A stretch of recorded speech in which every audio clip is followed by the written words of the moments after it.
1장 18절에서 22절들 있습니다. 강구 시간에 뭔 말한지를 잘 모르신 분은 주보를 반드시 보시길 바랍니다. 마태복음 1장 18절에서 22절 말씀, 제가 말씀을 받들어서 봉독하여 드리겠습니다. 예수 그리스도의 나심은 이러하니라. 그의 어머니 마리아가 요셉과 약혼하고 동거하기 전에 성령으로 잉태된 것이 나타났더니 그의 남편 요셉은 의로운 사람이라 그를 드러내지 아니하고 가만히 끊고자 하여 이 일을 생각할 때에 주의 사자가 현몽하여 이르되 다윗의 자손 요셉아 내 아내 마리아 데려오기를 무서워하지 말라. 그에게 잉태된 자는 성령으로 된 것이라. 아들을 낳으려니 이름을 예수라라. 이는 그가 자기 백성을 그들의 죄에서 구원할 자이심이라 하니라. 이 모든 일이 된 것은 주께서 선지자로 하신 말씀을 이루려 하심이니라. 이니 아멘. 거기까지. 오늘 이 시간으로 그로리아 성가대 찬양이 있습니다.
적은 숫자를 가지고 이 큰 곡을 하느라고 많이 쓰셨습니다. 감사합니다. 우리 피아노 치는 우리 아이가 몇 학년? 중2. 반항도 안 하고 잘해서 너무 고맙고 또 잘 쳐줘서 너무 고맙습니다. 박수 한번.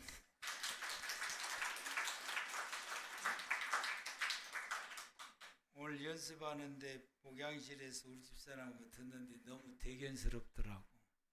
피아노 소리를 들으면서 참 너무 대견하고 너무 감사하고 너무 기쁩니다.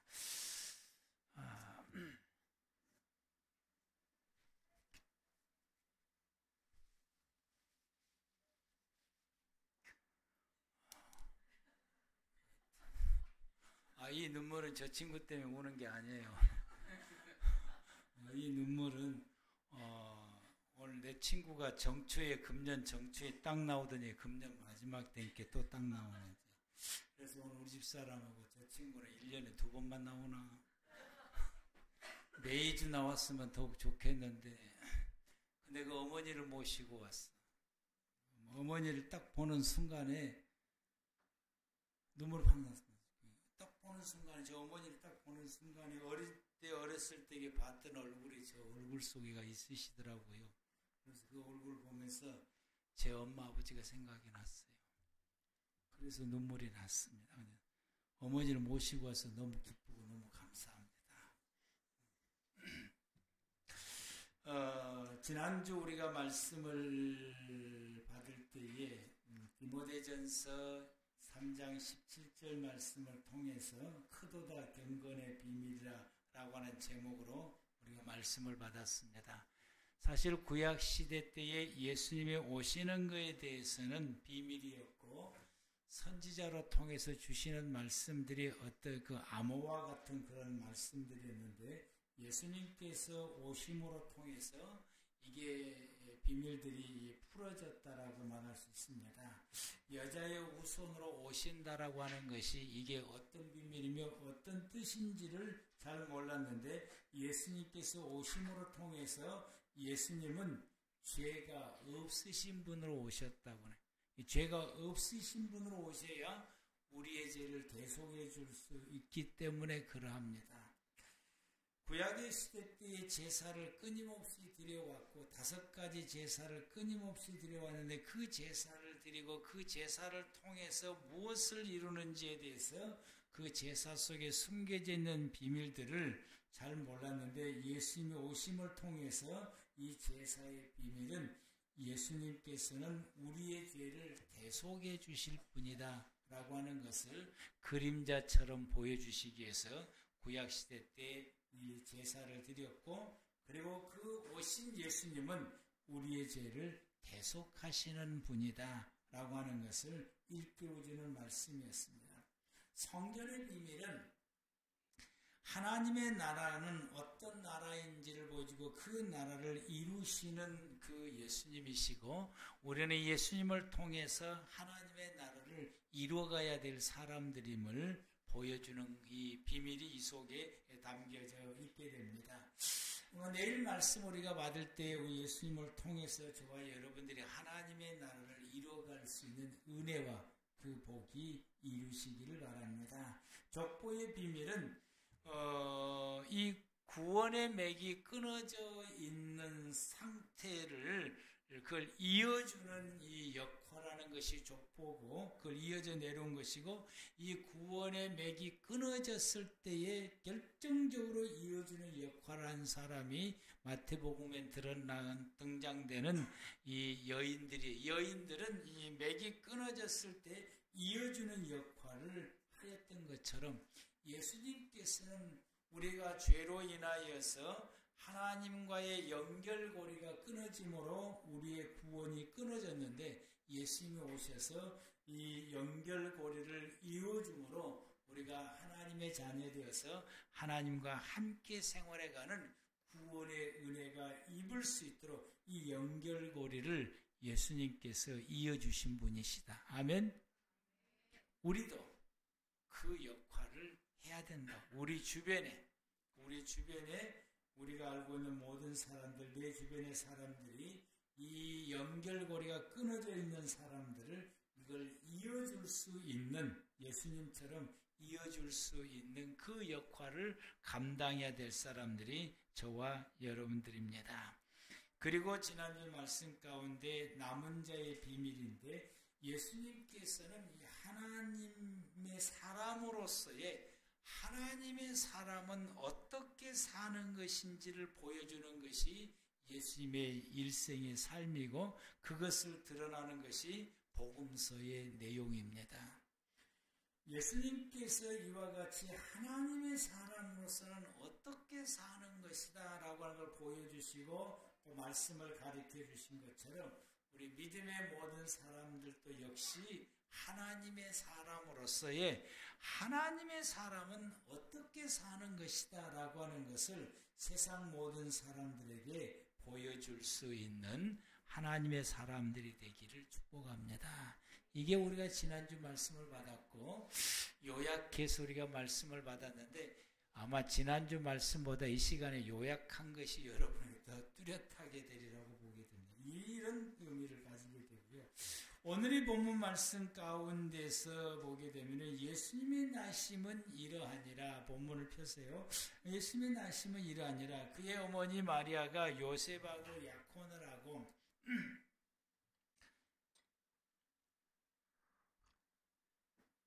동거하기 전에, 둘이 같이 잠자리 자기 전에 이미 성령님에 의하여서 이 마리아가 잉태되는 역사가 일어나게 됩니다.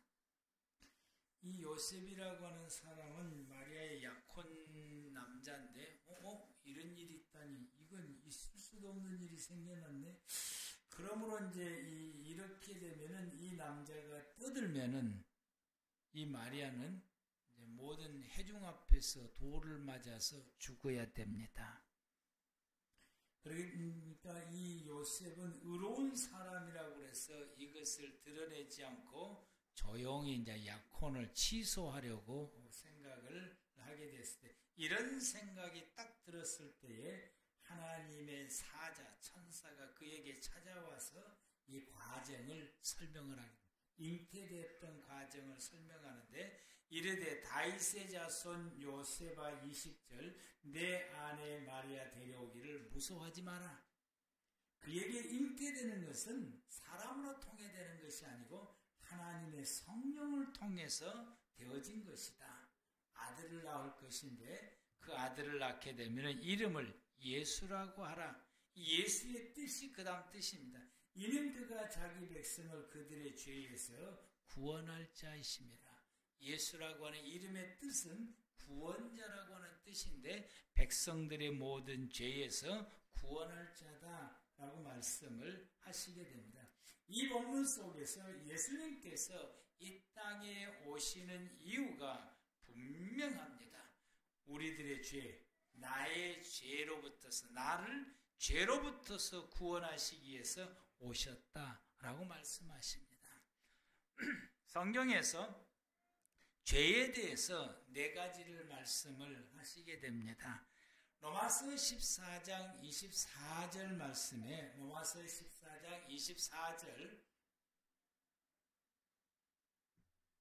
로마서 14장 24절에 말씀하시기를 불신이 죄다라고 말씀합니다. 의심하고 먹는 자는 정죄되었나니 이는 믿음을 따라 하지 아니하였기 때문이라. 믿음을 따라 하지 아니하는 것은 다 죄니라.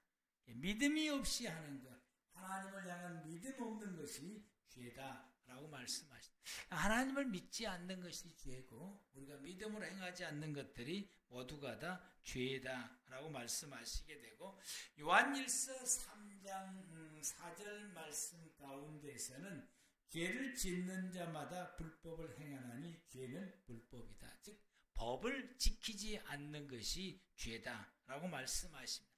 하나님의 말씀을 지키지 않는 것이 죄고, 세상의 모든 법을 지키지 않는 것이, 그것이 죄다. 즉 불법하는 것이 죄다라고 말씀하시게 됩니다. 요한일서 5장 17절 말씀에서는 의롭지 못해 불의하는 것이 죄다라고 말씀. 모든 불의가 죄로 돼 사망에 이르지 아니하는 죄도 있다. 모든 불의한 것이 죄다. 의롭지 못하는 것이 죄다라고 말씀하시고, 마지막 네 번째에 말씀하신 것이 야고보서 4장 17절 말씀에 선을 알고도 행하지 아니하면은 죄가 된다라고 말씀합니다. 불행하는 것, 알면서도 행하지 아니하는 것, 이것이 죄다라고 말씀하십니다. 이 네 가지 범주에서 벗어날 사람은 아무도 없는 것 같아요. 이 네 가지를 다 우리가 범하고 생활하기 때문에 로마서 3장 10절 말씀 가운데서는 이 땅에는 의인이 없나니 한 사람도 의인이 없고 하나님 앞에 모두가 다 죄인이다 라고 말씀하십니다. 이 죄로부터서 속죄함을 입은 것을 우리는 죄에서 구원받았다라고 말씀하십니다. 이것을 이루어주시기 위해서 예수님께서 이 땅에 오셨다라고 말씀하십니다. 그런데 여러분, 우리가 죄를 열심히 하고 예수 피로 내가 죄 사함을 입었다라고 우리가 믿고 확신을 하는데, 그래서 여러분들이 어떤 죄를 짓고 하나님 앞에 막 회개해요. 그리고 예수의 십자가를 생각하면 그 은혜로 내가 은혜를 입었고 죄 사함을 입었다.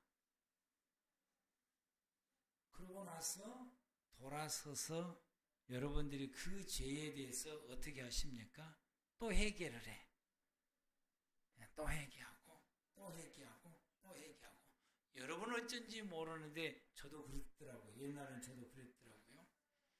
그러면 이것은 우리에게 무엇을 의미하는 겁니까? 죄 사함에 대한 확신이 부족하다라고 하는 거죠. 왜 확신이 부족할까라고. 좀 시원치 않아요. 좀 죄 사함에 대해서 답답해. 이게 내가 용서를 받았는지 용서를 받지 않았는지, 내 회개한 것이 확실한 것인지 그렇지 못한 것인지, 하나님이 나의 죄를 정말로 다 이 시간에 용서하셨다라고 내게 말씀하신 것인지, 그런 감동도 내게 없고 그런 음성도 내가 들리지 않으니까 이거 용서받았는지 안 받았는지 그러다 보게 되니까 회개하고 또 회개하고 또 회개하고 이러게 됩니다.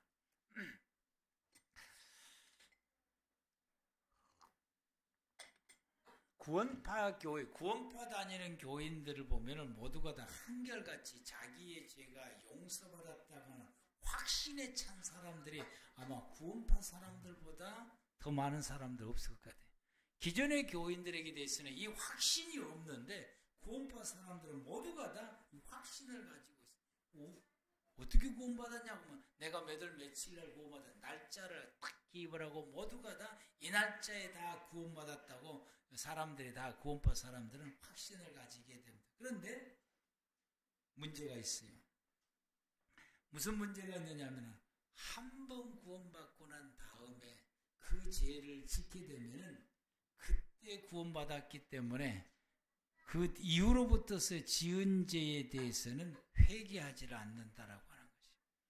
이게 아주 중요한 문제가 있고 큰 실수를 하게 돼요. 왜? 그리고 더 나아가서는 몇 월 며칠 내가 구원받았기 때문에 이 구원파 사람들은 영과 육을 분리시켜서 영은 거룩하고 육은 거룩하지 못하게 되니까 이 육이 어떤 잘못을 범해도 영에게 전혀 영향이 없다라고 말하게 됩니다.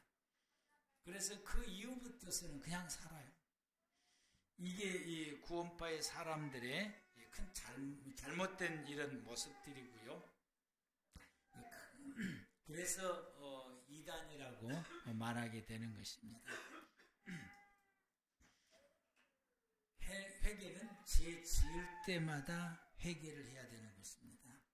천주교는 신부들에게 찾아가서 고해성사를 하게 됩니다.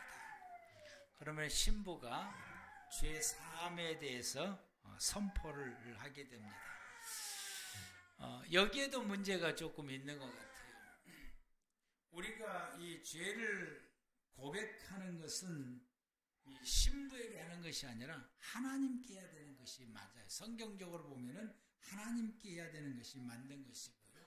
그리고 그 죄 사함에 대한 선포도 하나님께서 해 주시는 것이 맞는 것 같아요. 이런 부분들이 조금 좀 문제가 좀 있다라고. 그럼 개신교회는 문제가 없느냐?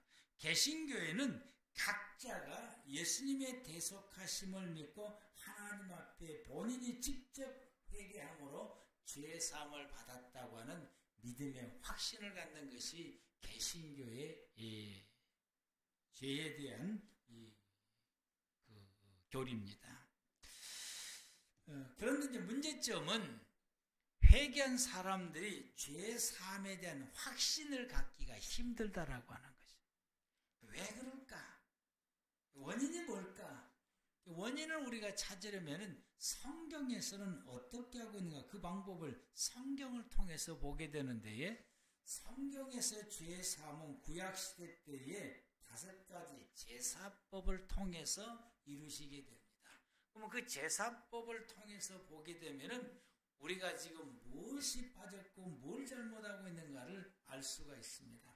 구약시대 때의 이 제사법을 보게 되면은 속죄 제사를 담고 있어요. 번제는 알지 못하는 죄를 용서받을 수 있는 그런 속죄에 대해서 담고 있고, 속죄제는 내가 하나님 앞에 지은 죄를 용서받는 것이 담겨져 있고, 속건제는 사람에게 잘못한 것이나 하나님의 교회 성물들을, 기물들을 파손시키는 이 죄에 대해서 용서함을 받는 것으로 담겨져 있습니다.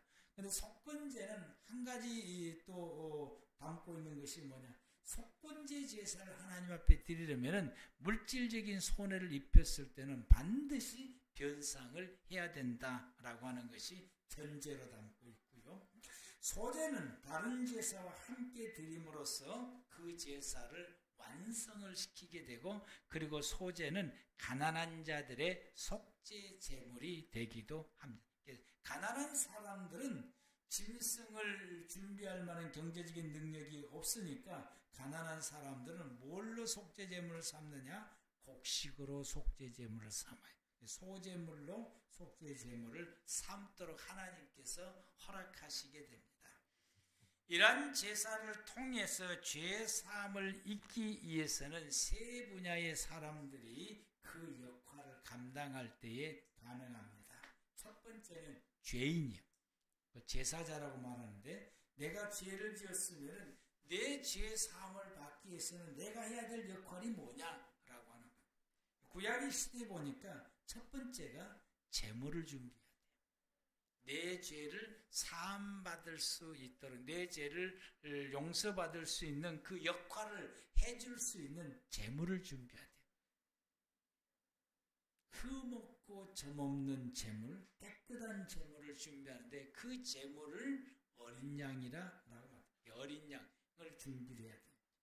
두 번째로는 그 해야 될 이 죄인이 두 번째 해야 될 일이 뭐냐? 이 제물을 제사장 앞으로 가지고 나와서 제사장이 보는 앞에서 자기의 죄를 그 제물의 머리에다가 손을 얹고서 내 모든 죄를 이 제물에다가, 짐승의 제물에다가 내 모든 죄를 전가시키는 기도를 하는 거죠. 내 죄를 전부 다 여기다 전가시켜, 짐승에 대해 다 전가를 시켜요. 그럼 그 기도가 마치고 나면 이 짐승은 내 죄를 짊어지고 죽는 것입니다. 그래서 이 기도받기 전에는 이 짐승이 정결하고 깨끗한 짐승이 있는데, 이 죄를 기도하는 이를 기도를 하고 난 다음에는 회개해서 내 모든 죄를 다 이 짐승에다 전가를 시키는 이 기도를 하고 난 다음에는 이 제물은 죄를 짊어진 제물이 되는 것입니다. 세 번째로는 이 제사를 드리는 죄인이 세 번째 해야 될 역할이 어떤 거냐?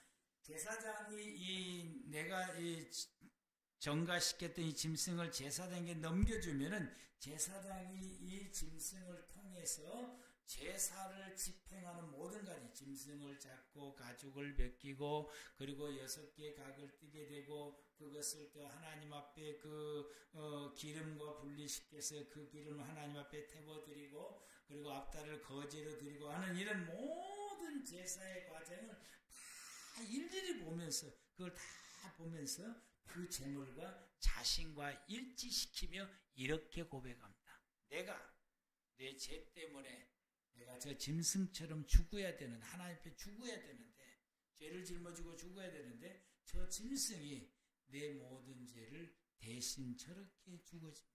피 흘린 것을 보면서 그에 대한 저 짐승이 나를 대신해서 피 흘려서, 그래서 저 짐승이 피 흘림으로 내가 하나님 앞에 죄 용서 받았다.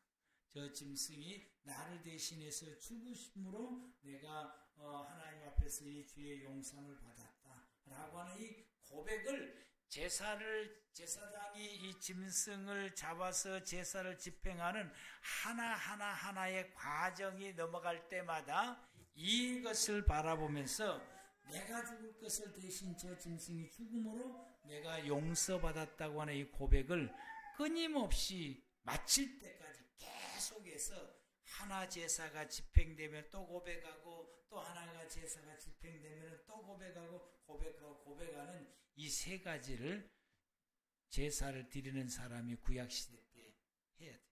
이것을 해야 나중에 제사장이 내 죄사함을 받았다고 선포를 할 수가 있습니다. 이렇게 하는 것이고, 두 번째 역할이 있어요. 두 번째 역할. 내 죄를 용서받기 위해서 두 번째 역할이 있는데, 그 두 번째 역할은 제물의 역할이에요. 어린 양의 역할. 이 어린 양의 역할은 이 죄를 지은 사람이 내 머리에다가 손을 얹고서 그 사람의 죄를 나한테다가 다 떠넘기는 이 회개 기도를 다 하게 되면은 그분의 죄를 내가 짊어지고 나가서 피 흘려서 죽어 제물이 되어 하나님 앞에 태워 소멸되는 것. 이것이 이 어린 양이 하는 역할이고, 이 어린 양이 이 역할을 해야 죄가 사라지게 되는 거예요. 죄 용서받아서. 어린 양이 그러면 싫어하고 그냥 곱비도 안 끌려가고 도망가 버렸다. 그러면은 이게 그래서 그걸 놓쳐버리고 제물로 죽이지를 못하고 제물이 되지를 못했다. 그러면 그 사람의 죄는 용서받는 길이 사라져 버리게 됩니다. 이러다 보게 되니까 이 에피소드가 하나 있어요. 이런 일이 하나 생겼어요. 대속죄일 때, 7월 10일 대속죄일 때에 어린 양으로 이렇게 죽어서 드린 것이 있고, 광야에다가 내다 버리는 이 아사셀이 있어요. 아사셀. 근데 이 아사셀을 광야에다 갖다가 놨는데 이 아사셀이 살아서 돌아와 버린 거라. 거기서 죽어야 되는데, 이렇게 되니까 이스라엘에 완전히 그냥 혼란이 와버린 것이요. 그 어떤 혼란이 왔냐? 그들의 죄가 용서받는 것이 무효가 돼버리는 거라. 이런 일이 오게 되니까 혼란이 오게 됐어요. 그래서 그때 이후로부터서는 광야로 데려가서 높은 바위 위에 올라가서 떨어뜨려요. 그래서 그 아사셀을 죽게 만들어요.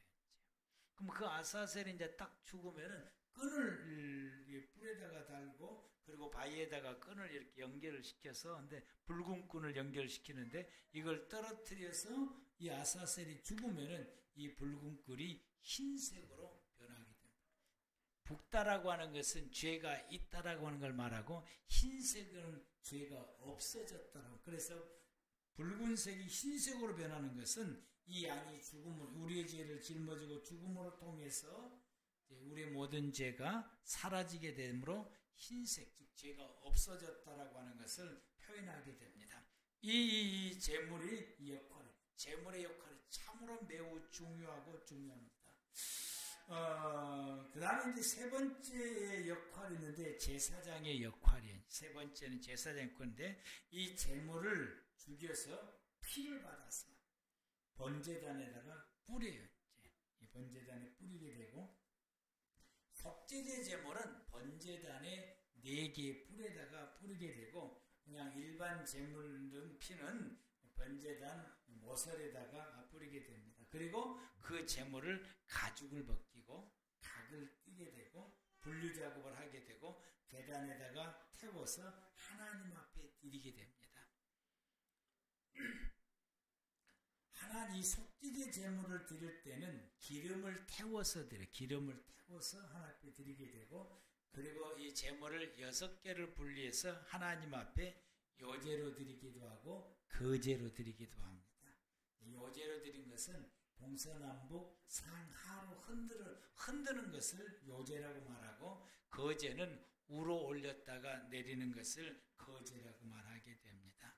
이렇게 제물을 다 드리고 난 다음에 그 제물을 MG 손톱만큼 잘라서 먹어요. 제사장이 먹어요. 이걸 다 먹고 난 다음에 피도 다 뿌리고, 그리고 마지막으로 이 제물을 먹어요. 그리고는 제사를 드리러 나온 이 제사자, 즉 죄인에게 그리고는 사죄를 선포해. 모든 제사를 다 집행하고 난 다음에 너희의 모든 죄가 사함을 받았다라고 선포를 하게 됩니다. 이렇게 그러면 이제 딱 끝나는 거예요. 그러면은 제사를 드려 나왔던 이 죄인이 용서받았음을 확신을 하고 기쁜 마음으로 돌아가게 되고, 그리고 화목제를 이제 드리고, 그 화목제를 가지고서 나누어서 모든 사람 불러서 함께 나누면서 자기의 죄 사함 받은 은혜를 선포하고 모든 사람들에게 이렇게 나눠서 먹고, 하나님께서 내 모든 죄를 다 사하셨고 라고 하는 것을 사람들에게 이야기를 하고 화목제물을 이제 먹게 됩니다. 여기에서 예수님의 역할은 1, 2, 3번 중에서 어디에 해당이 될까요? 예수님의 역할. 예수님의 역할은 두 번째 어린 양에 해당되는 것입니다. 아멘. 예수님의 역할은 이 어린 양의 역할인 거예요. 구약의 어린 양이 사람의 죄를 짊어지고 죽으신 것처럼 예수님께서는 인류의 모든 죄를 짊어지고 십자가에서 죽으신 것입니다. 아멘. 이거 하시려고 예수님이 이 땅에 오신 것이. 그래서 오늘 본문 가운데서 이 예수님에 대해서 말씀하시고, 이러한 예수님이 오시는 것을 세례 요한이 보고 요한복음 1장 29절에 뭐라고 말씀하시느냐. 이튿날 요한이 예수께서 자기에게 나오심을 보고 이르되 보라 세상 죄를 지고 가는 하나님의 어린 양이다. 예수는 누구냐? 모든 사람의 죄를 짊어지고 죽은 하나님의 어린 양, 즉 구약의 시대 때에 속죄제 제물처럼 하나님의 어린 양이다. 이 속죄제 제물이다 라고 말씀하시게 되고, 우리의 죄를 짊어지고 십자가에서 대신 죽으신 것이 예수님이 하실 역할인 거예요. 이 어린 양의 역할을 예수님께서 하신 것이고, 그것을 하시려고 오늘 본문 속에서 오셨다라고 말씀하십니다. 아들을 낳으리니 이름을 예수라라. 이는 그가 자기 백성을 그들의 죄에서 구원할 자이심이라. 어떻게요? 십자가에서 당신이 인류의 모든 죄를 짊어지고 죽으심으로. 그래서 예수님은 속죄하게 하는 어린 양과도 같은 역할을 하시는 분입니다. 이게 예수님께서 십자가에서 죽으심으로 이 역할을 완성하셨고, 예수님이 완성하심으로 오늘날 저와 여러분들이 예수님을 통해서 구원받을 수 있게 된 것입니다. 아멘. 우리가 예수님을 통해서 구원받을 수 있게 되고, 오직 예수로만 우리가 죄의 용서를 이 땅에서 받을 수 있고, 예수 외에는 인류가 자기의 모든 죄를 용서받을 수 있는 길이 예수 외에는 다른 방법이 없다라고 성경은 우리에게 말씀하시게 됩니다. 그러면 내가 내 죄를 용서받기 위해서 내가 할 수 있는 역할이 뭐냐? 내가 할 수 있는 역할. 그것은 여러분, 우리가 죄 사함을 입기 위해서 내가 하나님 앞에 죄를 지었는데 이 죄 때문에 내가 너무너무 힘들고 괴롭다. 이 죄를 내가 용서를 받아야 된다. 라고 여러분들이 이게 와 닿게 되고, 그 죄 때문에 여러분이 너무너무 힘들면은 우리가 하나님 앞에서 죄 용서받기 위해서 내가 어떤 액션을 취해야 됩니다. 그게 첫 번째로는 죄 용서함에 대한 감사 예물을 준비해야 돼요. 그리고 두 번째로는 자기의 죄를 철저히 하나님 앞에 회개하셔야 돼요.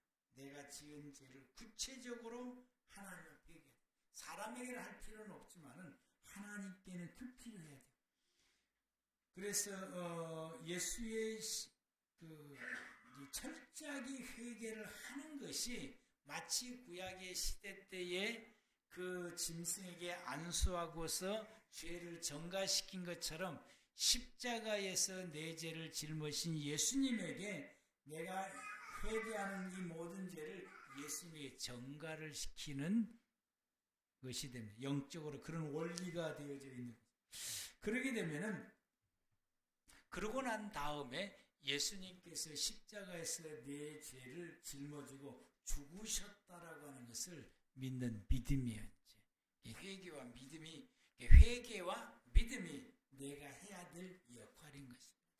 진심으로 회개하고, 그리고 내가 회개했던 이 모든 죄는 예수님께서 십자가에서 짊어지고 2000년 전에 죽으셨다라고 하는 사실을 믿는 것입니다.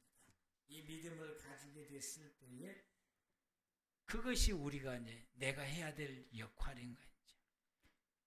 그러면 우리는 지금까지 그렇게 하고 난 다음에는 죄의 용서함을 받았다고 우리 스스로가 확신하게 되는데, 근데 그 확신이 우리가 제대로 들지를 못하게 되는 거예요. 그것은 뭐가 빠져 있느냐면은 목회자의 역할이 빠져 있기 때문에 그런 거예요. 제사장의 역할이 빠져 있는 거예요, 우리에게. 그럼 그 제사장의 역할을 내게 해줄 수 있는 것이 목회자의 역할인 거죠. 개인적인 죄를 하나님 앞에 용서받는 일에 있어서 개신교에 뭐가 문제냐? 목회자의 역할이 완전히 배제됐다라고 하는 사실이죠. 이게 이제 그러다 보게 되니까 성도들이 자신의 죄에 대해서 용서받았다고는 확신이 결여되어 있고 그게 약하다고 하는 사실인 것입니다. 그러면은 이 목회자의 역할은 어떤 역할이냐면은 예수님께서 우리의 모든 죄, 어떤 회개자의 그 모든 죄를 십자가에서 짊어지고 죽으셨다고 하는 사실을 알려주는 게 목회자 역할이에요. 그걸 자세히 풀어서, 성경적으로 풀어서 예수님께서 회개하는 사람의 그 모든 죄를 짊어지고 십자가에 죽으셨다고 하는 사실을 잘 풀어서 알려주고 가르치고 선포해서 그로 하여금 예수님께서 내 모든 죄를 짊어지고 죽으셨다고 하는 사실을 믿고 고백할 수 있게 만드는 것이 목회자가 하는 일인 것입니다. 그리고 그의 모든 죄를 하나님 앞에 이 말씀을 듣고 개인적으로 하나님 앞에 와서 무릎을 꿇고 그리고 하나님 앞에 자기의 죄를 회개하는 것입니다. 그걸 회개하는 것이 예수님에게 내 모든 죄를 정죄하게 되는 것입니다. 목회자에게 죄에 대해서 구체적으로 이야기하는 것이 아니라 이 천주교처럼 신부에게 고해하는 것이 아니라 이 원리를 듣고서 그리고는 회개하라고 하는 이 권면을 듣고서 그리고 그 사람이 하나님 앞에 나와서 무릎을 꿇고 하나님께 회개하는 것입니다.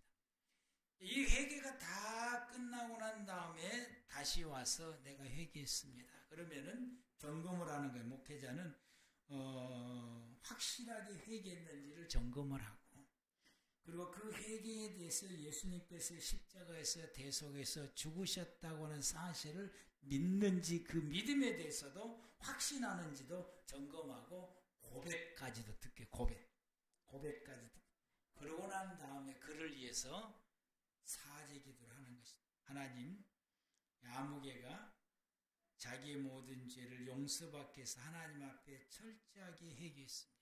그리고 이 모든 죄를 예수님께서 십자가에서 대속해서 죽으신 줄로 믿고 확신하며 고백했습니다. 이제 예수님께서 이 모든 죄를 사하시옵소서. 이 형제, 이 혼이 자매의 죄를 아모모 집사님 이것을 이제 호칭하며 이 모든 죄를 사하여 주시옵소서. 사하여 주셨음을 믿습니다 하고 사죄 기도를 하고서 그러고 난 다음에 이제는 예수의 피로 당신의 모든 죄가 다 용서받았습니다. 이제는 하나님 앞에 의인입니다. 하나님의 자녀입니다. 라고 선포를 하게 됩니다. 그러면 이런 음성을 우리가 이런 과정을 통해서 듣게 되면 본인이 하나님 앞에 그 죄에 대해서 용서받았다는 확신이 혼자 기도하는 것보다 훨씬 더 확신이 강하다고 하는 사실이에요. 아멘? 이게 이제 개신교가 빠진 것이 문제점이다 라고 하는 것입니다. 예수님은 아기 예수로 오시는 그 이유가 나의 모든 죄를 짊어지고 십자가에서 죽으시려고 속죄제물로 이 땅에 오셨습니다. 예수님은 속죄의 어린 양이십니다. 예수님께서 이 땅에 오셔서 십자가에서 죽으심으로 우리가 죄 사함을 받을 수 있는 길이 열려지게 됐고, 우리는 예수님을 통해서 나음을 잊게 되고 죄 용서함을 잊게 되고 하나님의 생명을 얻게 되어서 소생하게 되며 하나님의 자녀가 되어서 하나님과 함께 살아갈 수 있는 은혜를 우리는 입게 되었습니다. 우리가 그 은혜를 입으려면 우리는 우리의 죄를 하나님 앞에 회개해야 됩니다. 그리고 예수님께서 내 모든 죄를 십자가에서 짊어지고 나 대신 죽으셨다고 하는 사실을 우리가 인정하고 믿고 그리고 고백하셔야 됩니다. 여러분, 이 시간에 나의 죄에 대해서, 여러분들이 이 시간에 나의 죄에 대해서 이 말씀을 듣고서 잠깐 묵상을 하시고 그리고 그 죄를 하나님 앞에 이 시간에 진심으로 회개해서 예수님에게 내 모든 죄를 회개함으로, 그리고 그 예수님이 십자가에서 죽으심으로 내 모든 죄를 대속하셨음을 믿고 우리가 이 시간에 고백하는 기도를 드림으로 우리의 모든 죄가 하나님 앞에 사함받을 수 있는 이 시간 되기를 바랍니다.